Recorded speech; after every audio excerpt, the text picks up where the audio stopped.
Good morning friends, welcome to the prelims booster session. आज का पहला टॉपिक है cheetah death at Kuno national park. Environment के लिए टॉपिक इंपॉर्टेंट है। तो शौर्य नाम का चीता जो कि ट्रांसलोकेट किया गया था नमीबिया से, उसकी अभी डेथ हो गई है उसी के एनक्लोजर में ही। और ये सेवन्थ चीता है जो कि 20 नमीबियन चीताज में से अभी रिसेंटली मरा है। तो टोटल जो है वो 20 में से 7 मर चुके हैं। तो चीता जो हैं वो, अगर हम इंडिया में देखें उनकी हिस्ट्री, तो वो जयपुर से लेके लखनऊ में, नॉर्थ से लेके मैसूर तक, काठियावाड़ रीजन तक जो है ये पाए जाते थे। चीता जो है उनको ऑफिशियली एक्सटिंक्ट डिक्लेयर किया गया 1952 में। ठीक है। ओवर हंटिंग एक मेजर कंट्रीब्यूटिंग फैक्टर था चीता के एक्सटिंक्शन का। फिर उसके बाद जो है और भी फैक्टर्स थे, जैसे कि जो उनका प्रे बेस की स्पीशीज़ थी वो धीरे धीरे नैरो होती रही। ग्रासलैंड फॉरेस्ट जो है उनका हैबिटेट वो ख़त्म होता रहा क्योंकि इंडिया जो है वो एग्रीकल्चर के ऊपर फोकस करता रहा। ठीक है। तो इसीलिए जो है ये एक्सटिंक्ट हो गए। तो 2009 में wild life trust of India जो है उन्होंने डिस्कशंस शुरू किए कि कैसे चीता को इंडिया में वापस लाया जा सकता है। तो एक एक्शन प्लान बनाया गया री इंट्रोडक्शन ऑफ चीता का के लिए। 50 चीतास को अफ्रीकन कंट्रीज से जो है वो लाया जाने वाला था 5 साल के अंदर। और कूनो नेशनल पार्क जो है मध्य प्रदेश में, उसको मोस्ट सूटेबल साइट जो है वो बताकर जो है इनको लाया गया है। ठीक है। पीएम मोदी ने सितंबर 2022 में जो है ये कोalition ऑफ चीतास जो है कूनो नेशनल पार्क में उनको जो है वो जो है रिलीज़ किया। फरवरी 2023 में 12 साउथ अफ्रीकन चीतास जो है उनको एनक्लोजर्स में रिलीज़ किया गया कूनो नेशनल पार्क में। चीतास को रीइंट्रोड्यूस करने का बिग मोटिव ये था कि इनके सिर्फ अब हम प्रे बेस को ही जो है सिर्फ नहीं बचाएंगे, बल्कि बाकी जो ग्रासलैंड जो है स्पीशीज़ एंडेंजर्ड स्पीशीज़ हैं उसको भी बचाने की कोशिश करेंगे, ताकि जो है चीता को पूरा इंट्रोडक्शन आई एम सॉरी पूरा इकोसिस्टम जो है वो डेवलप होकर मिल जाए। तो जो है लगभग 7 चीता मर चुके हैं 20 में से। जी इवन जो 4 कब हुए थे उसमें से 3 जो हैं कब्ज़ मर चुके हैं। लेकिन कहा जाता था पहले कि जो रेडियो कॉलर्स पहनाए जाते हैं चीता को उसकी वजह से डेथ हो रही है, लेकिन वो रीज़न नहीं है। ऐसा कहा जा रहा है कि शायद हो सकता है कि अफ्रीकन चीतास कुछ इंसेक्ट्स और पैरासाइट्स को जो है वो अ, उस से ससेप्टेबल नहीं है इंडिया में, और उसकी वजह से जो है वो जो है उनकी डेथ हो रही है। कई और फैक्टर्स हैं, जैसे कि एक चीता की तो डेथ रीनल कंडीशन की वजह से हुई। वन ऑफ द फीमेल जो है वो मेटिंग के टाइम पर जो है वो एनक्लोजर में मर गई। फिर जो 3 ऑफ द 4 कब्स थे वो हीट वेव में मर गए। एक जो है मेल की डेथ जो है वो कार्डियो पल्मोनरी फेलियर की वजह से हुई। लास्ट 3 डेथ्स जो हुई हैं वो मानसून के टाइम पर हुई। तो कहा गया है कि कोई डेफिनेटिव एक अकेला कॉज नहीं है कि क्यों इनकी डेथ हो रही है। बट हाँ, एक्सपेक्ट किया गया था, ऐसा नहीं है कि चीता प्रोजेक्ट जब ये बनाया गया था रीइंट्रोडक्शन के लिए तो डेथ्स को एक्सपेक्ट नहीं किया गया था। रादर उसमें तो बहुत हाई मोर्टेलिटी रेट जो है एक्सपेक्ट किया गया था। कहा गया था कि 50% जितने भी हम लाएंगे उसमें से 50% की डेथ हो जाएगी। ठीक है। तो मतलब 20 में से 10 की डेथ जो है वो उतनी तो एक्सपेक्ट की गई थी। तो उसमें से 7 तो ऑलरेडी हो चुकी है। तो अब जो है प्रोजेक्ट जो है उसने कूनो नेशनल पार्क की जो है capacity to bear these cheetahs शायद उसको ओवर एस्टिमेट कर लिया। इसीलिए मैं एमपी गवर्नमेंट ने डिसाइड किया है कि वो गांधी सागर जो है चंबल रिवर वैली में जो एरिया है वहाँ पर जो है चीतास को अब रीइंट्रोड्यूस करेगी। और जो है राजस्थान के मुकुंदरा हिल्स टाइगर रिजर्व वहाँ पर भी जो है चीतास को मूव किया जाएगा। नेक्स्ट हम टॉपिक देखते हैं डिफेंस टेक्नोलॉजी काउंसिल। ये टॉपिक आपके सिक्योरिटी के लिए और गवर्नेंस दोनों के लिए इम्पॉर्टेंट है। तो एक एक्सपर्ट कमेटी जो है फॉर्म की गई थी, जिसको फॉर्मर प्रिंसिपल साइंटिफिक एडवाइज़र जो है हमारे प्रोफेसर के विजय राघवन जी, वो उसको चेयर कर रहे थे। और उन्होंने बोला है कि जो डिफेंस टेक्नोलॉजी काउंसिल है उनको जो है कंट्री के डिफेंस टेक्नोलॉजी का रोड मैप बनाने दिया जाए। ठीक है। तो बैकग्राउंड क्या है इसका? तो एक्चुअली डीआरडीओ की फंक्शनिंग को रिव्यू करने के लिए ये कमेटी सेटअप की गई थी। और ये देखा गया, इवन जैसे पार्लियामेंट्री स्टैंडिंग कमेटी जो है डिफेंस की, उन्होंने भी देखा कि 55 मिशन मोड प्रोजेक्ट्स थे, उसमें से 23 जो है वो तो टाइम पर कंप्लीट ही नहीं हो पाए। इवन 2022 में भी सीएजी ने कहा कि 67% जो प्रोजेक्ट्स हैं वो अपनी प्रपोज टाइम लाइन्स को एक्सीड कर चुके हैं। मल्टीपल एक्सटेंशंस मांगी गई कई प्रोजेक्ट्स में बिकॉज ऑफ सेवरल रीजंस। और जब आप मिशन मोड प्रोजेक्ट को ही जो है टाइमलाइन एक्सीड कर देते हो तो फिर तो पर्पस ही खत्म हो जाता है। मिशन मोड कैटेगरी में कैसे उसको हम मान सकते हैं? ठीक है। तो रिकमेंडेशंस क्या दी गई हैं विजय राघवन कमेटी द्वारा कि डीआरडीओ को सिर्फ अपने काम पर ही फोकस करने दिया जाए। R&D जो है वो करते हैं डिफेंस के लिए, सिर्फ उस पर ही फोकस करें वो, ठीक है। प्रोडक्टाइजेशन, प्रोडक्शन साइकिल, प्रोडक्ट मैनेजमेंट, इन सब पर जो है फोकस उनको करने की ज़रूरत नहीं है, वो तो प्राइवेट सेक्टर देख लेगा। और डीआरडीओ को बहुत सी अननेसेसरी जो है टेक्नोलॉजीज़ में जाने की ज़रूरत नहीं है। जैसे कि डीआरडीओ का क्या काम है कि वो ड्रोन की डेवलपमेंट क्यों करे, वो तो प्राइवेट सेक्टर कर सकता है, ठीक है। और आइडेंटिफाई की जाए एक्सपर्टीज़ सिर्फ इंडिया से ही नहीं बल्कि इंटरनेशनली भी बहुत सारी टेक्नोलॉजीज़ के लिए। तो डिफेंस टेक्नोलॉजी काउंसिल उसके लिए की रोल प्ले कर सकती है, ऐसा विजय राघवन कमेटी का कहना है। तो डिफेंस टेक्नोलॉजी काउंसिल है क्या? ये टॉप बॉडी है जिसको प्राइम मिनिस्टर चेयर करते हैं। डिफेंस मिनिस्टर और नेशनल सिक्योरिटी एडवाइज़र इसके वाइस प्रेसिडेंट्स होते हैं। तो ये एग्जीक्यूटिव कमेटी जो है, जो इसकी डिफेंस टेक्नोलॉजी काउंसिल की एग्जीक्यूटिव कमेटी होती है, उसको chief of defence staff head करते हैं, जिसमें प्रिंसिपल साइंटिफिक एडवाइज़र, तीनों सर्विस चीफ, वाइस चीफ्स जो हैं इसके मेंबर्स होते हैं। और इसमें जो है अकेडमिया और इंडस्ट्री की भी मेंबरशिप जो है और जो है वो की जाती है, ठीक है। अब अगर हम सेक्रेटरीट देखें डिफेंस टेक्नोलॉजी काउंसिल का, तो डिफेंस मिनिस्ट्री के department of defence science technology and innovation के अंडर ही ऑफ कोर्स आता है। सेपरेट डिपार्टमेंट बना दिया गया है ऑफ कोर्स इसमें।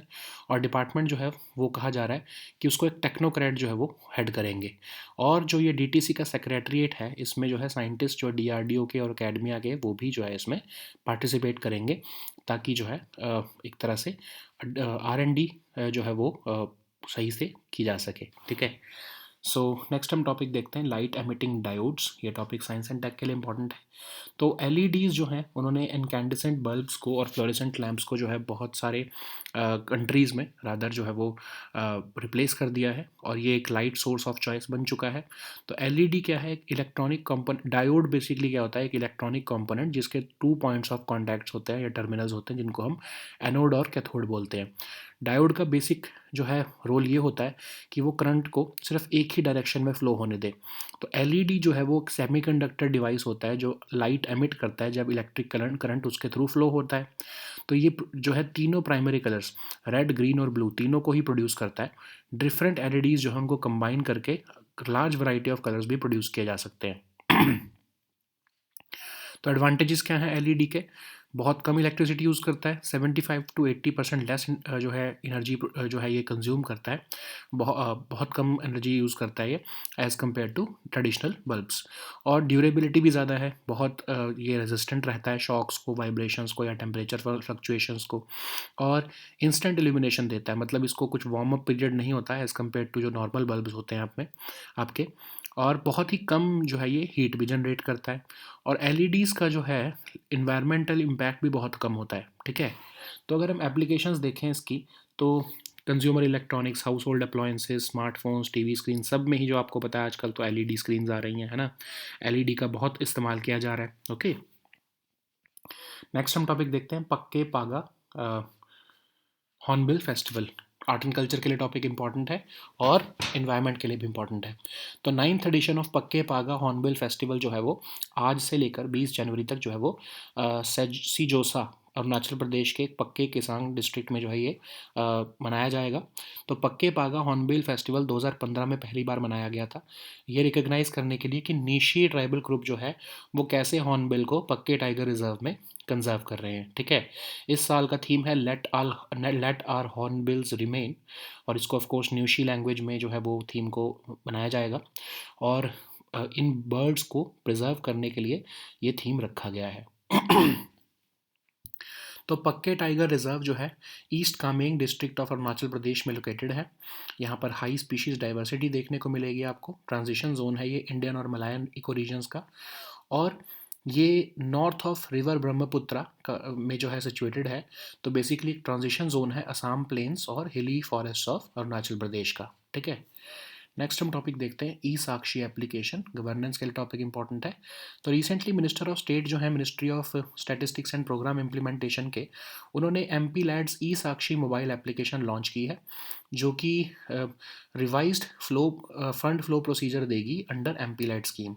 तो बेसिकली जो MPs हैं वो अपने जो है प्रोजेक्ट्स को प्रपोज, ट्रैक या ओवरसी कर सकते हैं अपने फिंगर टिप्स के थ्रू। रियल टाइम एक्सेस मिलेगा उनको इन्फॉर्मेशन का, डिसीजन मेकिंग प्रोसेस और स्विफ्ट रिस्पॉन्सेज दे पाएंगे वो एमर्जिंग नीड्स और इश्यूज़ की। स्टेटस को देख पाएंगे वो, बजट मैनेजमेंट कर पाएंगे और अपने एक्सपेंडिचर्स को भी मॉनिटर कर पाएंगे। तो एम पी लाइट स्कीम क्या है? 1993 में इसको पहली बार इंट्रोड्यूस किया गया। Fully funded by government of India होती है। नॉन लैप्सेबल फंड्स इसमें दिए जाते हैं गवर्नमेंट द्वारा। बेसिकली 5 करोड़ रुपए हर साल दिए जाते हैं। नहीं यूज़ किए तो अगले साल वो 10 करोड़ हो जाएगा, ऑफकोर्स, मतलब लैप्स नहीं होगा, ठीक है। और रिस्पॉन्सिबिलिटी जो है एमपी जो लैड्स की होती है, जो वो डिस्ट्रिक्ट अथॉरिटी की होती है, उसको सैंक्शन एग्जीक्यूटर कंप्लीट करने के लिए जो भी वर्क रिकमेंड किया गया है एमपी द्वारा।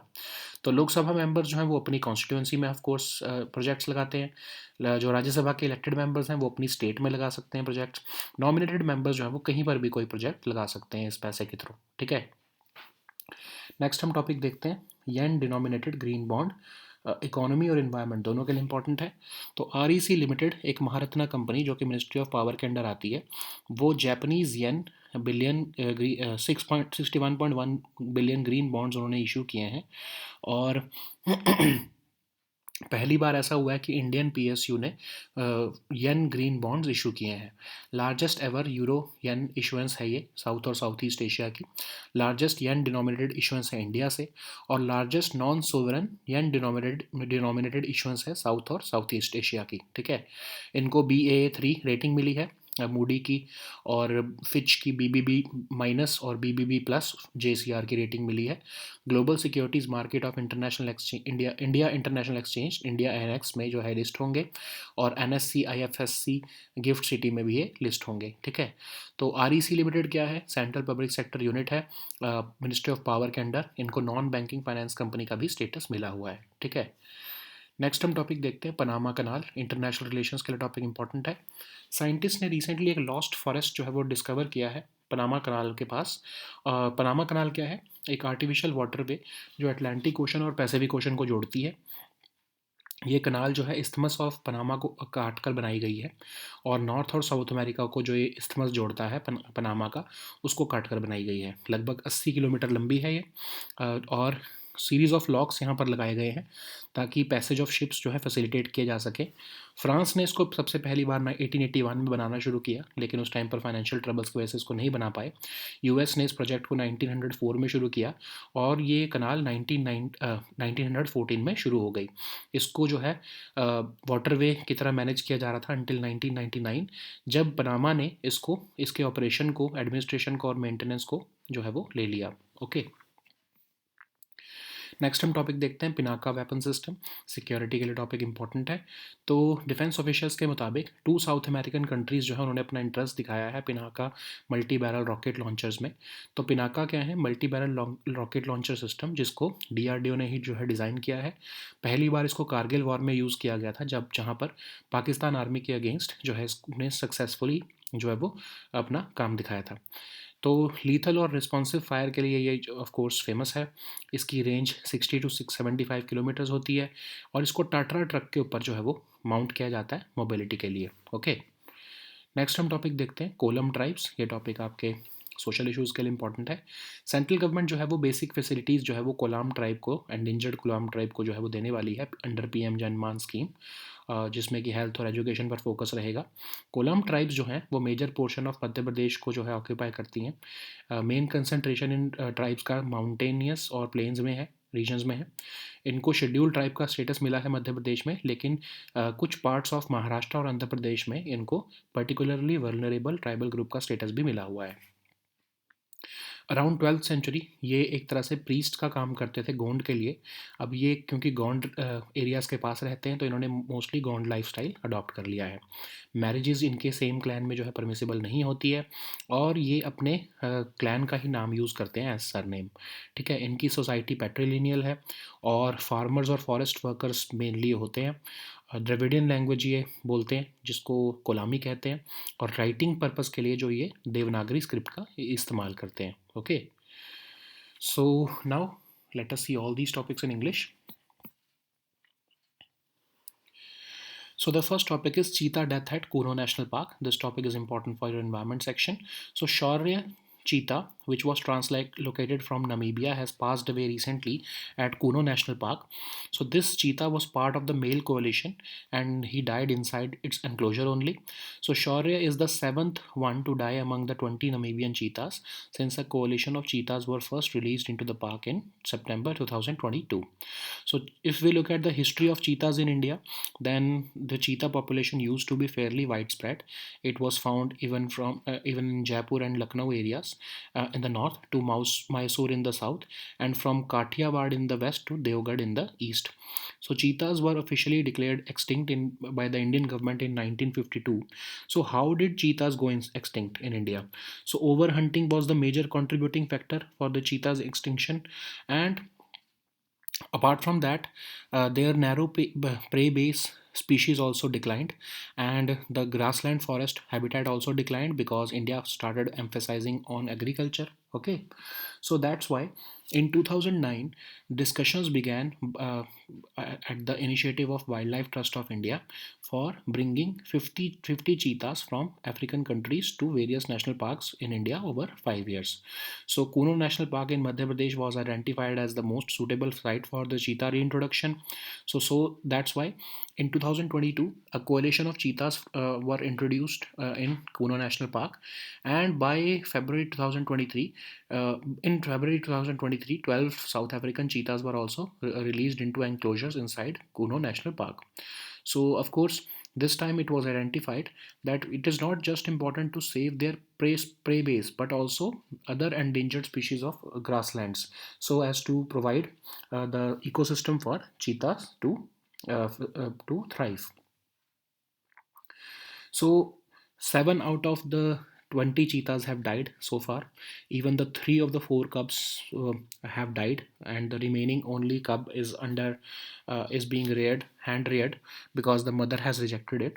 So initially it was identified, or it was being claimed that the radio collars were responsible for the death of the cheetahs, but now it was not the reason, and it is being uh, deliberated that if these African cheetahs are susceptible to certain insects and parasites in India, and there are other factors also, like for example, the first cheetah which died was said to have perished due to a renal condition. One of the females died when she was being attempted to mate inside the enclosure. So 3 of the 4 cubs died due to heat wave conditions. One of the male died due to cardiopulmonary failure. The last 3 deaths were due to the monsoon season. Okay, so currently there is no particular single reason which could be identified for the death of these cheetahs. Okay, so it is not the thing that we did not anticipate these deaths. In fact, when this cheetah project was proposed, the authorities anticipated a very high mortality rate. They thought that the short term success was only 50% survival of the introduced cheetah for the first year, which means that it was expected that 10 out of 20 cheetahs would die in the first year itself. Okay, so the project may have also, some experts have also pointed out that the project may have overestimated the capacity of Kuno National Park to accommodate these cheetahs. So that's why MP government has now uh, set a 6 month deadline for readying Gandhi Sagar in the Chambal River Valley for these cheetahs. And is also talk about moving few animals from Kuno National Park to the Rajasthan's Mukundra Hills Tiger Reserve. So the next topic is Defense Technology Council. This topic is important for your governance and security section. So according to an expert committee, the Defense Technology Council should determine the country's defense technology roadmap and decide on major projects and their execution. So this expert committee is a 9-member expert committee which is headed by the former principal scientific advisor to the government of India, and the Professor K. Vijay Raghavanji. So what is the background of this committee? So last year government tried to review the functioning of DRDO, and because there was several complaints, like the Parliamentary Standing Committee on Defense also said that out of the 55 mission mode projects, 23 could not be completed in time. Even the CAG pointed out that 119, that is 67% of the projects it scrutinized, had failed to adhere their initially proposed timelines. Government, as per the CAG also, several extensions were primarily stopped by the DRDO due to several reasons. And when you seek extension of deadlines in mission mode category project, it defeats the very purpose of the mission mode category. Okay, so what are the recommendations which were given by Vijay Raghavan committee? So Vijay Raghavan committee said that DRDO should focus only on its original goal of research and development for defense. It should refrain from involving itself in productization, production cycles, and product management, which are the tasks which are more suitable for the private sector. Also, there are numerous technologies that DRDO does not need to get into.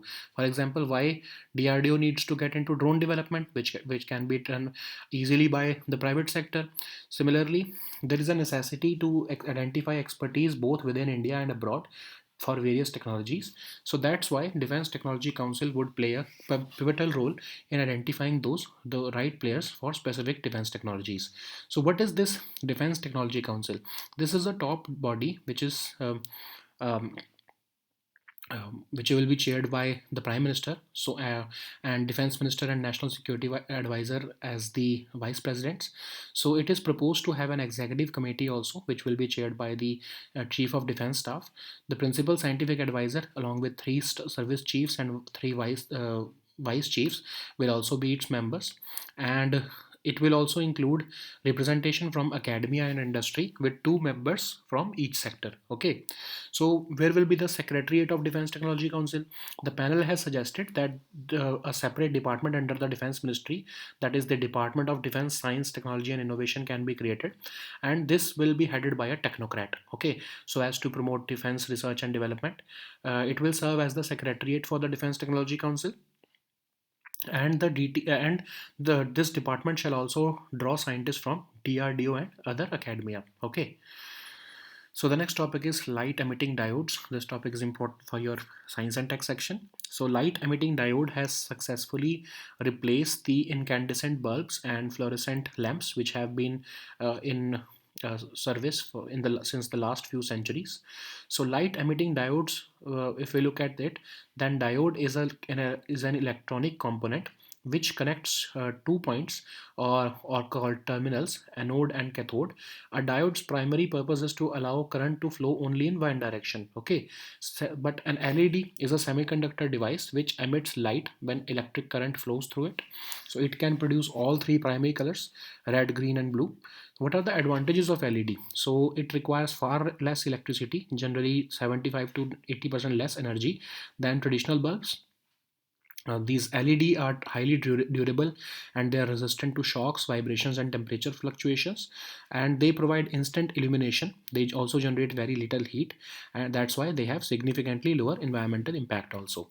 So we know that LEDs have several applications in our industry, ranging from consumer electronics, household appliances, smartphones, TV screens, signboards, etc. Okay. So the next topic is Pakke Paga Hornbill Festival. This topic is important for your art and culture and your environment section. So ninth edition of Pakke Paga Hornbill Festival, which is a state festival of Arunachal Pradesh, will take place at Sejosa in Pakke Kesang district from today to till 20th January. So the first ever Pakke Paga Hornbill Festival was held in 2015. The aim was to recognize the role played by Daishi tribal group in conserving hornbills in Pakke Tiger Reserve. So the theme of this Pakke Paga Hornbill Festival this year is "Let All Our Hornbills Remain" in the Nishi language. This year's festival aims to underscore the critical need for preserving these iconic birds. And if we look at Pakke Tiger Reserve, then it is located in East Kameng district of Arunachal Pradesh. So the landscape has high species diversity, and it forms the transition zone between the Indian and Malayan ecoregions. Okay, it is situated north of the river Brahmaputra in the transition zone between Assam plains and the hilly forests of Arunachal Pradesh. So the next topic is e-Sakshi application. This topic is important for your governance section.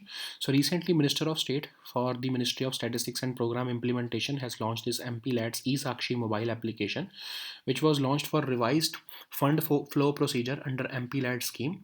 It offers convenience and accessibility, allowing MPs to propose, track, and oversee the projects at their fingertips. So this has real-time so these MPs would get real-time access. Uh, which would enhance decision making process. It would also enable swift responses to emerging needs or issues, and it will also promote transparency by providing MPs with instant updates on the status and progress of their proposed budget projects. It will also have features for budget management, ensuring MPs can monitor expenditures. Okay, so what are the key points of the MP-LAD scheme? It was first introduced in 1993. This scheme is fully funded by the Government of India, under which funds are released in the forms of grants in aid directly to the district authorities. The funds released under the scheme are non-lapsable. Of course, it can be carried forward later. And at present, the annual entitlement per MP per constituency is 5 crore rupees. So the role of member of parliament is limited to recommending works. After that, the responsibility lies on the district authorities to sanction, execute, complete the works recommended by the MP within the stipulated time period. So the elected Lok Sabha members can recommend works in their respective constituencies. The elected members of Rajya Sabha can recommend work anywhere in the state from where they are elected. Similarly, the nominated members of parliament can recommend works for implementation anywhere in the country. So the next topic is yen denominated green bond. This topic is important for your economy section. So REC Limited, which is a Maharatna under CPSU under the Ministry of Power, has achieved a significant milestone by issuing its inaugural Japanese yen 61.1 billion green bonds under the Global Medium Term Notes program. So this is the first yen green bonds issuance by any Indian PSU.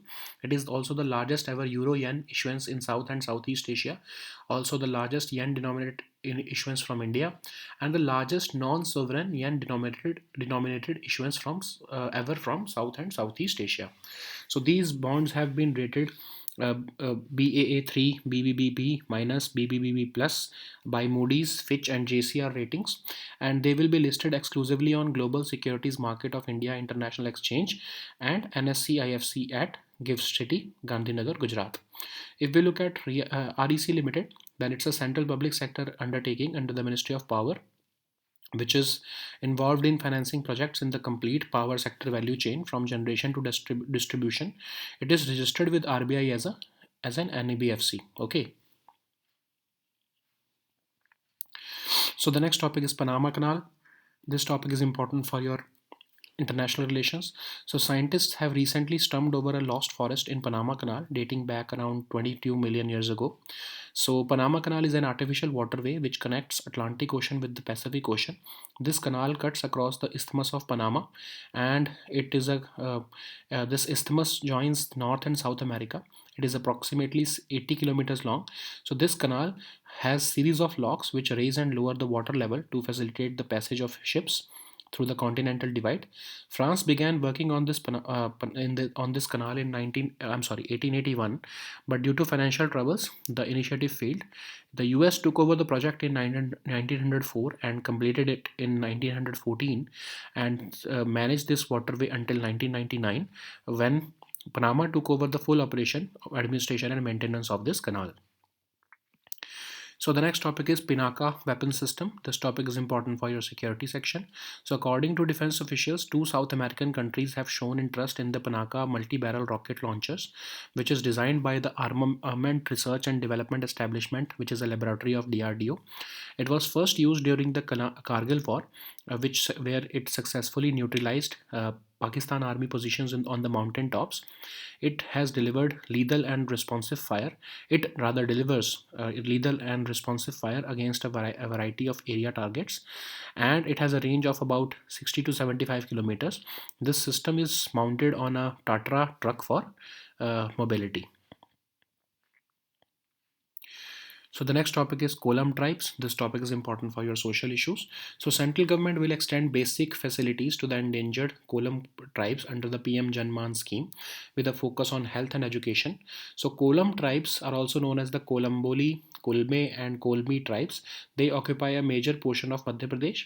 The main concentration of this tribe is on the plains and in the mountainous regions, and these tribal groups are reckoned as scheduled tribes in Madhya Pradesh, and they also reside in some parts of Maharashtra and Andhra Pradesh where they have been listed as particularly vulnerable tribal groups. Okay, so around 12th century, these Kolam tribes served as the priests of the Gond, and since they now live near the Gonds, they have adopted much of the Gond lifestyle. Marriages between the same clans are not permissible. The Kolams use their name of their clans as their surnames. Their society is patrilineal, and they are mainly farmers and forest workers. They speak a Dravidian language called Kolami, and for writing, this community uses the Devanagari script. Okay, so these were our topics for today. We'll meet next time with new topics. Until then, goodbye and take care.